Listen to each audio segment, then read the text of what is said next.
Thanks for logging on to myfoxhurricane.com. We're still watching these same areas. We have this one off the coast of the Carolinas just to the east of Florida, part of that old frontal boundary. We have Hurricane Nigel, and then we're also, you can see the wave working its way off the coast of Africa, and that's one we'll be watching, I think, for a fairly long period of time, because any development with that, it's going to be slow to come. But first stop here is that area that we've been talking about for a couple of days, off the coast of the Carolinas, east of Florida. Now, yesterday there was hardly anything there. Now, at least you're starting to get the idea of what's going on. We've got this old frontal boundary that's kind of stalled out over the southeast, draping back across Florida.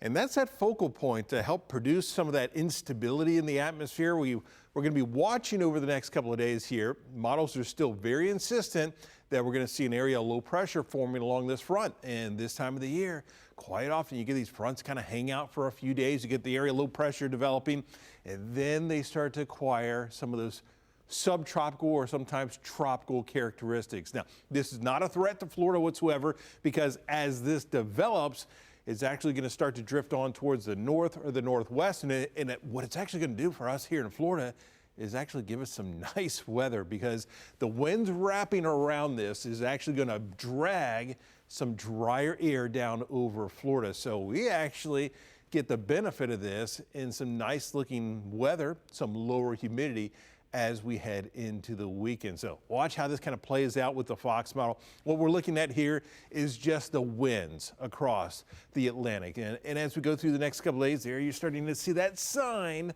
of something developing. Here we are, 8 o'clock on Friday morning. Still looks fairly disorganized, but those winds starting to come out of that north and northeasterly direction as we continue through time.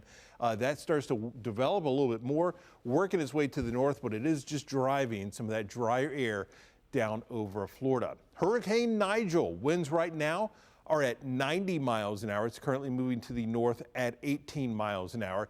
This is going to continue to work its way out over open waters. No big surprises with this. We've pretty much seen this path over the next several days, working its way over those open waters of the Atlantic, and eventually, as it moves on to the north, it moves over those cooler waters and starts to weaken. So here's that wide view with the Fox model, watching that area off the east coast, and then also that wave which has just worked its way off the coast of Africa. You see what happens with this. You see some development, but notice any development with this is going to be really slow to come. Here we are into Monday, and you're still not seeing much with this. You look at the GFS and the European, pretty much the same thing.